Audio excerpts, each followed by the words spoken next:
इस लेक्चर में स्पीकर की पावर जो होती है उसकी लिमिट के बारे में डिस्कस करेंगे। स्पीकर का मतलब लोकसभा के जो अध्यक्ष होते हैं स्पीकर, या जो स्टेट में लेजिस्लेटिव असेंबली होती हैं यानी कि विधानसभा, उसके जो स्पीकर होते हैं उसकी पावर की लिमिट क्या होनी चाहिए, इसके बारे में डिस्कस करेंगे। ये रिसेंटली न्यूज में है क्योंकि एक मीटिंग हुई थी भाई साहब, all India presiding officer conference. सारे स्टेट में जितनी भी विधानसभा उनके जो स्पीकर हैं, उनके अध्यक्ष हैं, उनकी मीटिंग हुई थी, लेकिन ये कंसेंसस नहीं हो पाई कि स्पीकर की पावर की लिमिट क्या होनी चाहिए।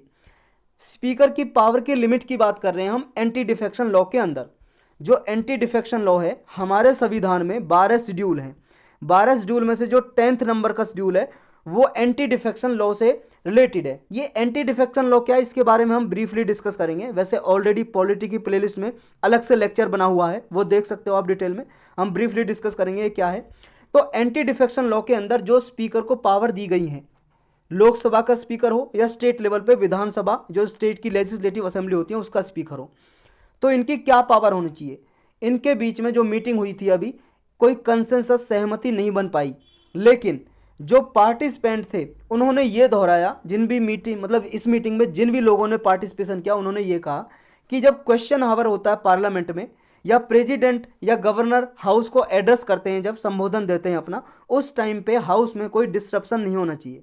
ऐसा नहीं है उस टाइम पे भी अपोजिशन पार्टी हाउस को चलने नहीं दे रही है, तो ये उन्होंने दोहराया। तो ये रिकमेंडेशन किसने दी कि स्पीकर की पावर पे लिमिट लगनी चाहिए, कुछ एंटी डिफेक्शन लॉ के अकॉर्डिंग कुछ लिमिट होनी चाहिए स्पीकर की पावर की। किसने कहा ये? देखो ये कमेटी का नाम आपको इंपॉर्टेंट है, याद रखना है, क्योंकि देखो ये टॉपिक है जो प्रीलिम्स और जीएस पेपर 2 है हमारा, जो जीएस पेपर 2 के लिए इंपॉर्टेंट है, पॉलिटी के लिए।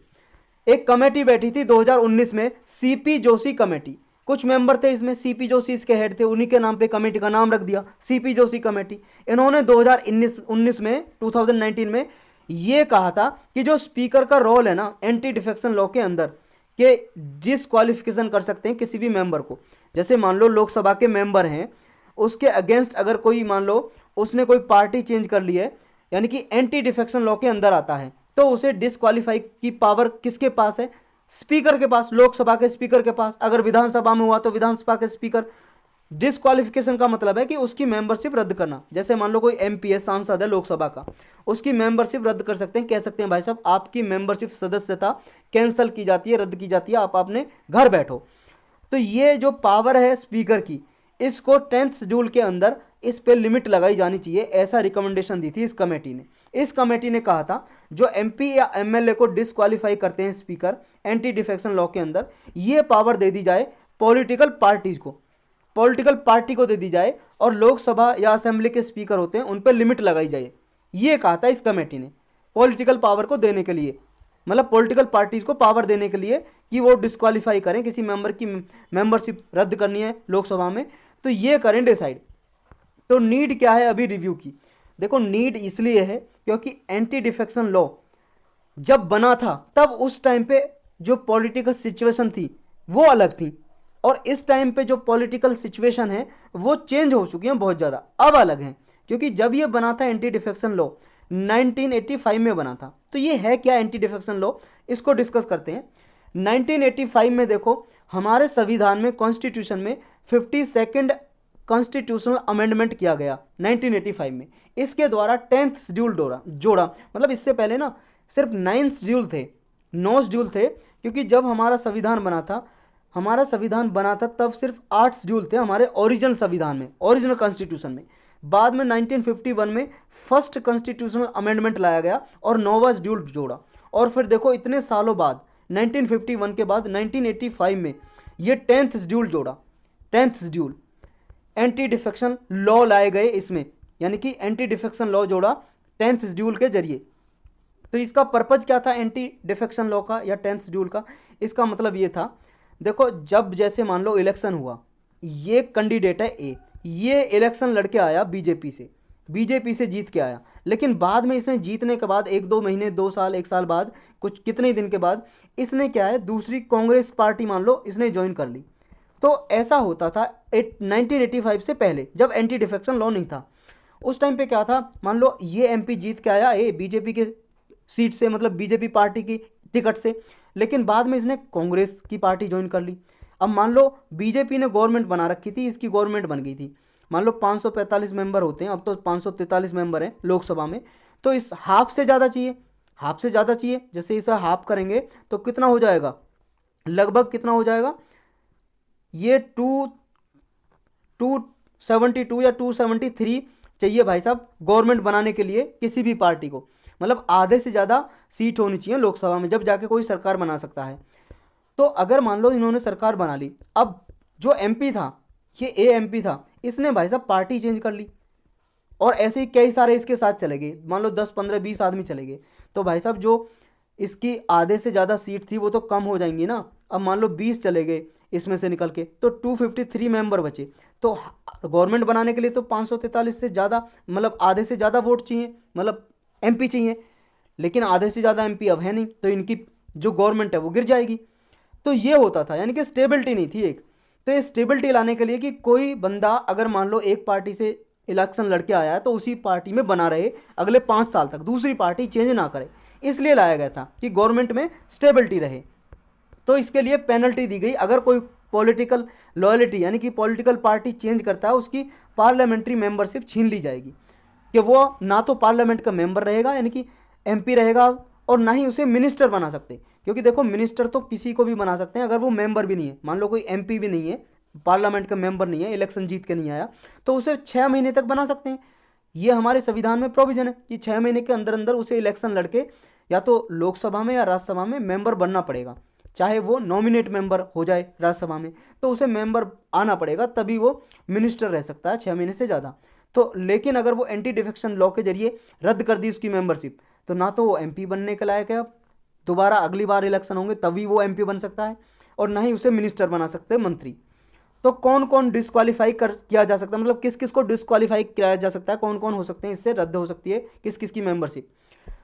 देखो अगर कोई मेंबर किसी पॉलिटिकल पार्टी से इलेक्शन लड़के आया है और अगर उस पार्टी की मेंबरशिप वो वॉलंटरी अपने आप मर्जी से गिव अप कर ले, मतलब छोड़ दे उसकी मेंबरशिप, पॉलिटिकल पार्टी से वो अलग हो जाए, तो उसकी मेंबरशिप भी एमपी की जो पार्लियामेंट है वो एमपी है, तो पार्लियामेंट की मेंबरशिप भी रद्द हो जाएगी। अगर वो मान लो पार्लियामेंट में वोटिंग चल रही है और उसकी पार्टी कह रही है भाई साहब ये बिल है ए, इसके पक्ष में वोट करना, लेकिन वो उसके विपक्ष में करता है, तो भी उसकी मेंबरशिप रद्द हो जाएगी। या पॉलिटिकल पार्टी कहती है इस पर वोट नहीं करनी, फिर वो वोट कर देता है, यानी कि पॉलिटिकल पार्टी के अगेंस्ट जाएगा डिसीजन के, तो उसकी मेंबरशिप रद्द हो सकती है। लेकिन अगर उसने पॉलिटिकल पार्टी से पहले परमिशन ले ली है तो वो वोट कर सकता है, नहीं कर सकता वो परमिशन लेने के बाद, या फिर उसने पॉलिटिकल पार्टी के अगेंस्ट वोट किए, तो फिर 15 दिन के अंदर अंदर अगर पॉलिटिकल पार्टी ने उसे क्षमा कर दिया भाई साहब, कंडोन कर दिया, माफ़ कर दिया, तो भी उसकी मेंबरशिप रद्द नहीं होगी। या मान लो कोई इंडिपेंडेंट कैंडिडेट इलेक्शन में जीत के आया है, कोई आज़ाद उम्मीदवार जीत के आया है और एमपी बन गया, तो आज़ाद उम्मीदवार था जब वो जीता था इंडिपेंडेंट कैंडिडेट, लेकिन बाद में उसने कोई पॉलिटिकल पार्टी ज्वाइन कर ली, तो उसकी मेंबरशिप रद्द हो जाएगी, यानी कि अगले 5 साल तक उसे इंडिपेंडेंट ही रहना पड़ेगा अगर मेंबरशिप चाहिए उसे, पार्लियामेंट में एमपी चाहिए तो, यानी कि एमपी का स्टेटस चाहिए तो।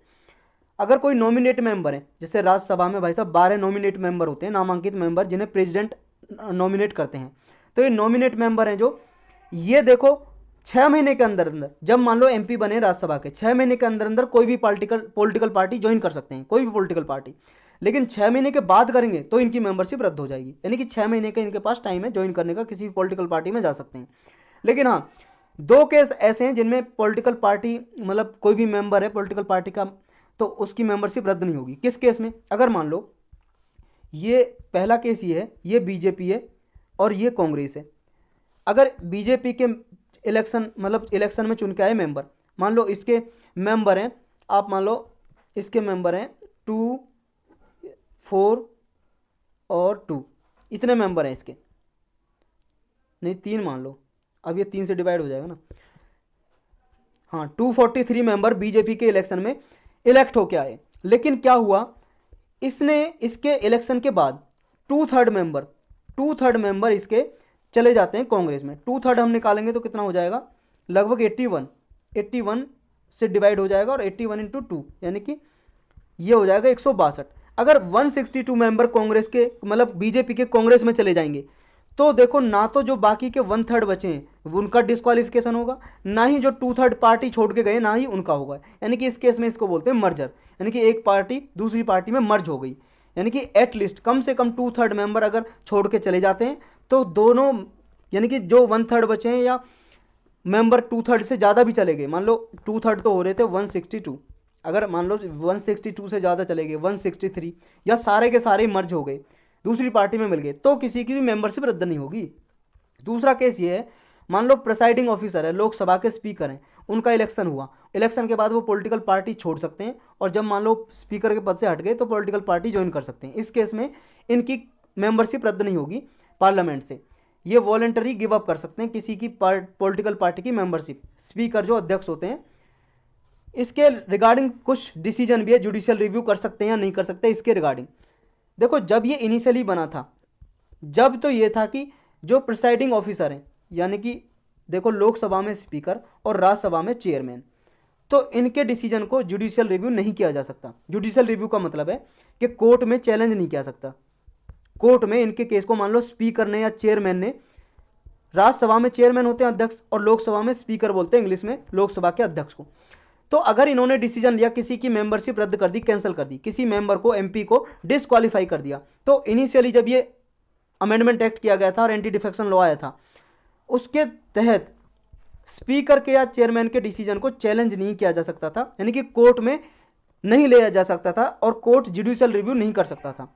लेकिन बाद में सुप्रीम कोर्ट का एक डिसीजन आया 1992 में, उसका नाम था क्योटो होलोहन वर्सेस जाचिलू, क्योटो होलोहन वर्सेस जाचिलू, ये जाचिलू की स्पेलिंग कुछ जेड से है, जाचिलू, ये डिसीजन आया था। इस डिसीजन में कहा कि देखो भाई साहब, जो स्पीकर ने डिसीजन लिया है इसका जुडिशियल रिव्यू कोर्ट कर सकता है, हाई कोर्ट भी और सुप्रीम कोर्ट भी। तो यानी कि अब देखो जो डिसीजन लिया है ये सुप्रीम कोर्ट उसका जुडिशियल रिव्यू कर सकता है, और मान लो किसी का गलत तरीके से मेंबरशिप रद्द कर दी तो उसको रीइंस्टेट यानी कि दोबारा से मेंबरशिप सुप्रीम कोर्ट दे सकते हैं डिसीजन करके, डिसीजन अपना देके, वर्डिक्ट देके। लेकिन सुप्रीम कोर्ट ने यह भी कहा देखो जब तक प्रिसाइडिंग ऑफिसर ऑर्डर ना दे देंगे अपना, मतलब कह देंगे डिस्क्वालीफाई हो गया नहीं हो गया, उसके बाद ही डिसीजन को मतलब जुडिशियल रिव्यू किया जा सकता है, यानी कि जुडिशियल इंटरवेंशन प्रिसाइडिंग ऑफिसर के डिसीजन के बाद, यानी कि जैसे स्पीकर हैं या चेयरमैन है अपना डिसीजन सुना देंगे, उसके बाद ही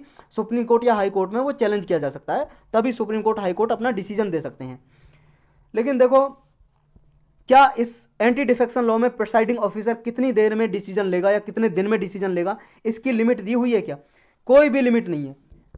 देखो अब मान लो किसी एमपी ने कोई पॉलिटिकल पार्टी दूसरी ज्वाइन कर ली और इसकी शिकायत की प्रिसाइडिंग ऑफिसर से कि इसने भाई साहब हमारी पॉलिटिकल पार्टी छोड़ दी, इसको डिस्क्वालीफाई करो। तो देखो एंटी डिफेक्शन लॉ में ऐसा कुछ भी नहीं लिखा हुआ कि प्रिसाइडिंग ऑफिसर को यानी कि स्पीकर को या चेयरमैन को कितने दिन में कितने टाइम में ये डिसीजन लेना है, वो चाहे तो कितना भी टाइम ले सकते हैं, कोई लिमिट नहीं है, समझ रहे हो? यानी कि पेंडिंग पड़ा रह सकता कितने सालों तक भी। तो यही था बस इस लेक्चर में।